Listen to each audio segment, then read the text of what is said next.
আসসালামু আলাইকুম। আমি আফরিন কুকিং লাইফস্টাইল থেকে বলছি।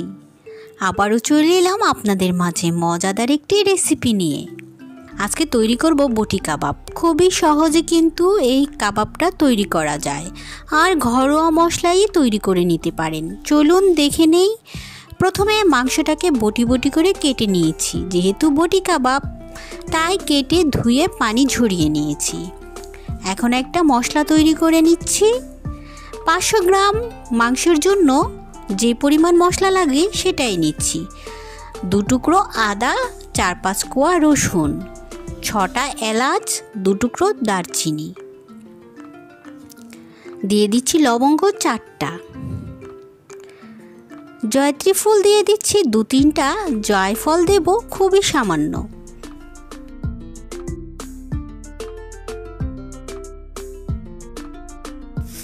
এখন দিচ্ছি সাদা গোলমরিচ, এখানে চাইলে কালো গোলমরিচটাও দিতে পারেন।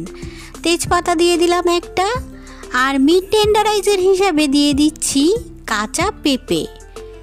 পেঁপে দিয়েছি প্রায় 1 টুকরো, সাথে দিচ্ছি 1 কাপ পেঁয়াজ বেরেস্তা আর প্রায় 3 টেবিল চামচের মতো টক দই।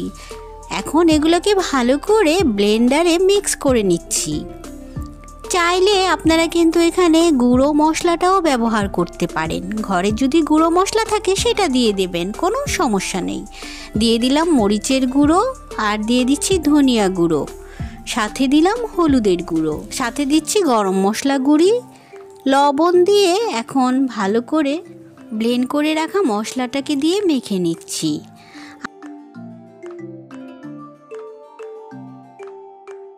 আচ্ছা, মাখার পর দিয়ে দিলাম প্রায় 3 টেবিল চামচ সরিষার তেল, সামান্য একটু দিয়ে দিচ্ছি খাবার রং, এতে দেখতে ভালো লাগে তাই দিয়ে দিলাম।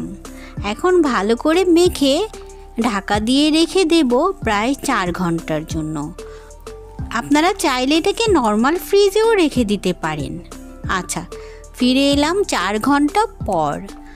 এখন শাসলিকের কাঠিটাকে প্রথমে পানিতে ভিজিয়ে নিচ্ছি। এর জন্য কাঠিতে কাবাবটা যখন ঢুকাবো খুব সহজেই ঢুকে যাবে, আর যখন রান্না করব তখন এই কাঠিটা পুড়ে যাবে না। তাই কাঠিটাকে পানিতে চুবিয়ে নেওয়াটা খুবই জরুরি। এখন একটি একটি করে বটিগুলো গেঁথে নিচ্ছি। আচ্ছা, বটিগুলো কিন্তু আপনাদের পছন্দ মতো গেঁথে নেবেন, কম বেশি হতে পারে। এখন একটা একটা করে বটি কাবাবের বটিগুলো শাসলিকের কাঠিতে গেঁথে নিচ্ছি। যেহেতু এটা আমরা 4 ঘন্টা আগে ম্যারিনেট করে রেখেছিলাম, সেক্ষেত্রে কিন্তু এটা সহজেই গলে যাবে। তাই কাবাব রান্না করার সময় অবশ্যই আগে ম্যারিনেট করে রাখতে হবে। এখন একটা প্যানে দিয়ে দিচ্ছি সরিষার তেল। তেলটা একটু গরম হওয়ার পর দিয়ে দেব বটি কাবাবগুলো। আচ্ছা, কাবাবগুলো দিয়ে কিন্তু গ্যাসের ফ্লেমকে হাই করব না, মিডিয়াম রেখেই উল্টে দেব।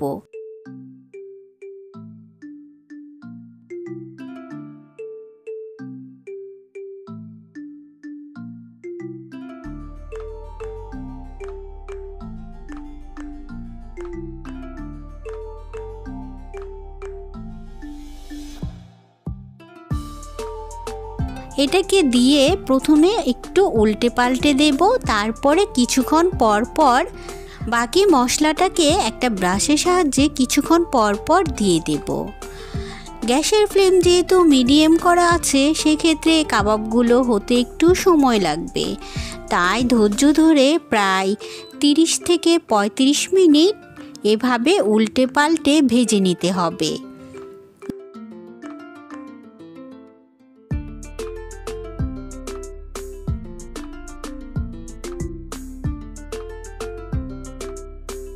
স্মোকি ফ্লেভারের জন্য একটা কয়লা গরম করে তাতে কিছুটা তেল দিয়ে ঢাকা দিয়ে দিলাম।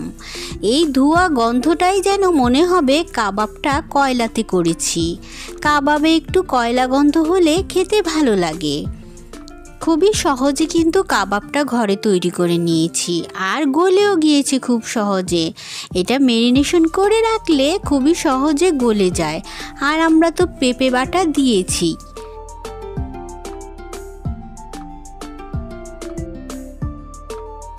দেখুন কতটা যে সফট হয়েছে।